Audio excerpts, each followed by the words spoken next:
Hello there everyone, AsiaCraft Plays here, and welcome back to another video. And on today's video, I'm going to be making a video of reading my friend Master Slayer's story, The Tale of the Red Crystal. But before we get started on this, I need you guys to please like, comment, share, and subscribe for more.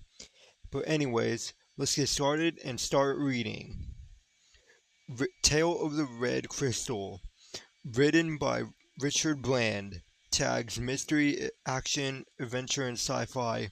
Setting realism. The story is heavily based on the writer's life in a twist, and there are 4 chapters in table of contents.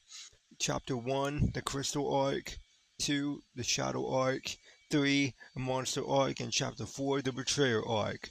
So let's get started on Chapter 1, the Crystal Arc. Prologue.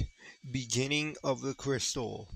In the void before existence, where time did not flow, and light had never pierced the abyss, a fragment of will emerge. It was neither good nor evil, but infinite and unknowable, a primordial force, born of chaos and order entwined. As the first stars ignited and spilled their light into the darkness, this will coalesce, drawn to their heat and energy, fed on their dead, swallowing the collapse of the suns and the roar of storms until it became a singular, pulsating essence.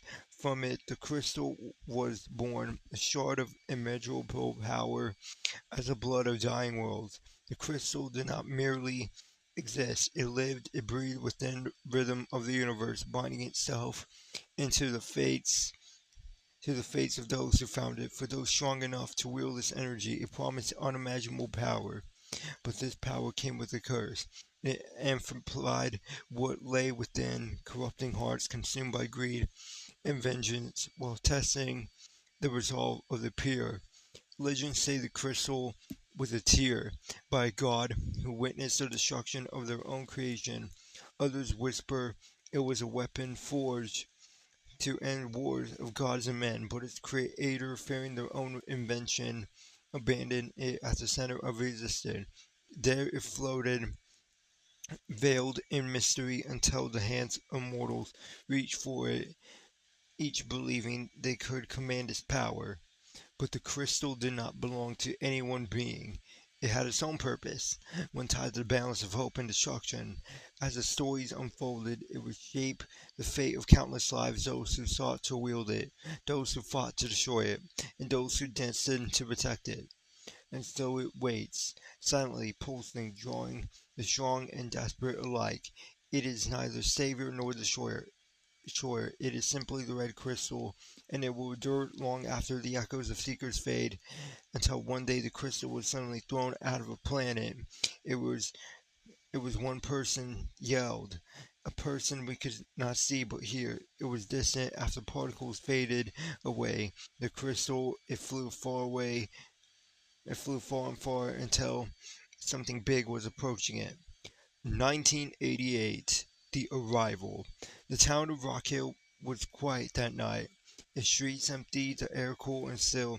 Stars flickered faintly above, interrupted by clouds. Then a streak of fiery red tore across the sky, cutting through the darkness with a roar that grew louder and louder. A brilliant flash followed.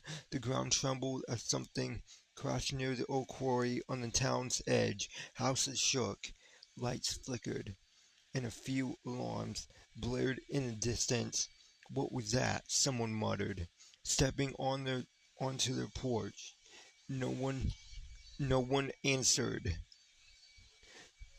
Oh shoot, come on. I accidentally flipped my phone over. Where let's see, where was they at? Someone in a few cars. What part was I on? Crap. The town of Rock Hill was quiet that night, its streets empty, the air cool and still. Stars flickered faintly above, uninterrupted by clouds, and a streak of fiery red tore across the sky, cutting through the darkness with a roar that grew louder and louder. A brilliant flash followed. The ground trembled as something crashed near the oak quarry on the town's edge. Houses shook, lights flickered, and a few car alarms blared in the distance. What was that? Someone muttered, stepping onto the porch, but no one answered. Over at the quarry, three black SUVs sped down the dirt road, their tires kicking up dust as they skidded to a stop. The doors slammed open and six men stepped out, moving quickly, flashlights bouncing as they scanned. "Let's keep this tight," their leader said, his voice calm but cold. He was tall, his dark coat swaying as he marched ahead of the group. No mistakes, the men spread out, searching through the haze of smoke and dirt still rising from the impact. The crater wasn't massive, but it was deep, the edges still glowing faintly orange from the heat. Ah, its center was something none of them had ever seen before. A jagged shard, glowing faintly red, veins of energy pulsing through it like it was alive. "Sir," one of the men said, his voice uneven, "this doesn't look like any rock I've ever seen." "It's not," the leader replied, crouching near the edge. His eyes narrowed as he studied it, the faint hum em- emanating it from the shard, sending a chill through the air. One of the younger men stepped closer, mesmerized. "Is it humming?" "Stay back," the leader snapped, making him flinch. The team stood in silence for a moment, staring at the strange object. Bag it," the leader said firmly. Two men moved quickly, pulling a containment case from one of the SUVs. They approached the shard cautiously.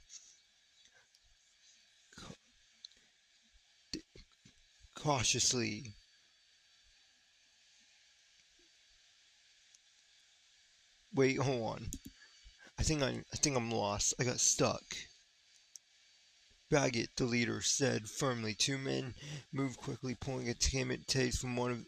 They approached the shard cautiously, using tongs to lift it. As they did, the hum grew louder, a deep, resonant sound that made everyone hesitate. "Sir, it's reacting," one of them said quietly. The man stepped forward, hesitantly, reaching out as if drawn by some unseen force. The instant his fingers brushed the crystal, it latched onto his chest. His body jerked violently, limbs locking in place as he floated into the air. His eyes widened in horror. Inside his mind, memories unraveled at, at an unnatural speed, his past mistakes buried, regrets and sins he thought long forgotten. The crystal probed deeper, feeding off his guilt, his darkness. He fought off against it, gasping, but the more he resisted, the more it consumed. The hum became a deafening roar. His body convulsed, energy bursting from within. A final agonized scream, then eruption of light. The blast sent from the others, stumbling back, shielding their faces from the shockwave. When the dust settled, only the crystal remained, now lying motionless on the ground. The air crackled with resi- resi- residual energy. "Get it secured," the leader barked, though his voice was tighter than before. The remaining men hurried carefully, placing the shard in the containment case.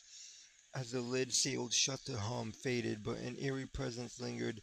"Is this safe to take with us?" one of the men asked, breaking the silence. The leader stood, his eyes fixed on the case. "No," he admitted, "but we're taking it anyway. Let's move before anyone else gets curious.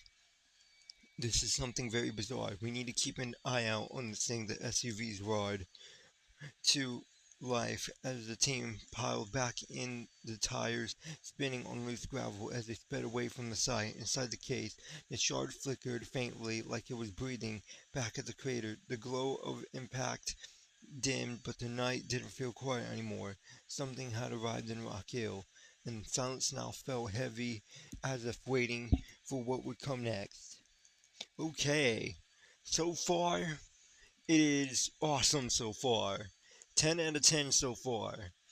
I really like how this is going so far.